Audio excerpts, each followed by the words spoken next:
இங்கே ஏற்கனவே on grid போட்டிருக்காங்க. ஆனால் சாதாரண யூபிஎஸ்ஸு பேட்ரி நம்மக்கிட்ட இருக்குது.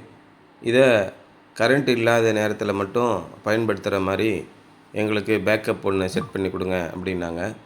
அதற்கான பேக்கப்பு எம்பிபிடி ரிலே. ஏன்னா இந்த கரண்ட்டு இருக்கும்போது நம்ம இந்த சோலார் பேனல்லேருந்து பவர் எடுத்தோம்னா ஆன் கிரிட் சிஸ்டம் ஒர்க் ஆகாது. அதுலேருந்து வரக்கூடிய வோல்டேஜ் இங்கே போகும். அது கொலாப்ஸ் ஆகிடும். ஆஃப் கிரிட் சிஸ்டமாக தான் இதை டிசைன் பண்ணணும். பேரலாக நீங்கள் டிசைன் பண்ணக்கூடாது. பேரலாக டிசைன் பண்ணும்போது என்ன ஆகுன்னு கேட்டிங்கன்னா டபுள் சார்ஜ். இப்போ பவர் இருக்கும்போது இந்த எம்பிபிடி என்ன ஆகுன்னா கிரிட்டு பவரை இன்வெர்ட்டர் கொடுத்து சார்ஜ் பண்ணி வச்சுருக்கோம்.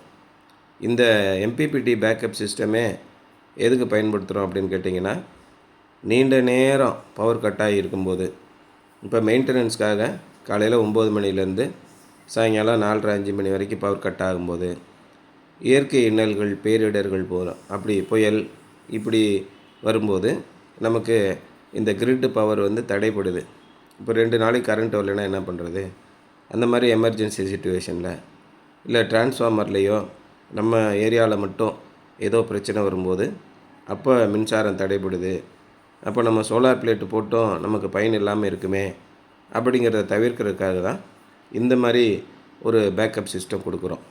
Hybrid system option. ஏற்கனவே நீங்கள் ஹைப்ரிட் சிஸ்டம் செலக்ட் பண்ணலைன்னா தான் இதுக்கு போகணும். கொஞ்சம் நல்லாவே நம்ம சோலார் இன்ஸ்டாலேஷன் பண்ணும்போதே தேவையான பேக்கப் வேணும் அப்படின்னு நீங்கள் முன்னாடியே அதை நீங்கள் முடிவு பண்ணிட்டீங்கன்னா 3 கிலோவாட்லேருந்து ஹைப்ரிட் இன்வெர்ட்ரு ஹைப்ரிட் பேட்டரியெல்லாம் கிடைக்குது. 10 வருஷம் ரீப்ளேஸ்மெண்ட் வாரண்டி. இந்த லித்தியம் ஃபெரஸ் பாஸ்பேட் பேட்டரி 10 வருஷம் ரீப்ளேஸ்மெண்ட்டோடு வருது. அதை நம்ம கரெக்டான முறையில் செட் பண்ணோம்னா ஒரு 20 வருஷத்துக்கு குறையாமல் அதை இயக்க முடியும். அந்த மாதிரி ஆப்ஷன்லாம் இப்போ வந்துகிட்ருக்கு. அந்த மாதிரி வரக்கூடிய பேட்டரிகளை நீங்கள் முதல்லையே நீங்கள் யோசனை பண்ணிங்கன்னா ஹைப்ரிட் இன்வெர்ட்டருக்கு போயிடுங்க.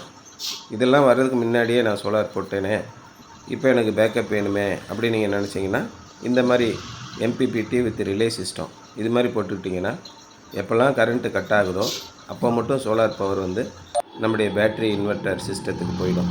இன்வெர்ட்டருக்கு போகாது, பேட்டரியை போய் ஃபில்லப் பண்ணிடும்.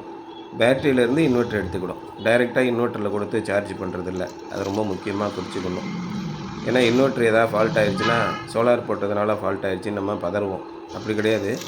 எம்பிபிடி மூலமாக நேரடியாக பேட்டரிக்கு போயிடும். பேட்டரியிலேருந்து எடுக்கிறது மட்டும்தான் இன்வெர்ட்டரோட வேலை. அந்த மாதிரி டிசைன் இங்கே பண்ணியிருக்கோம்.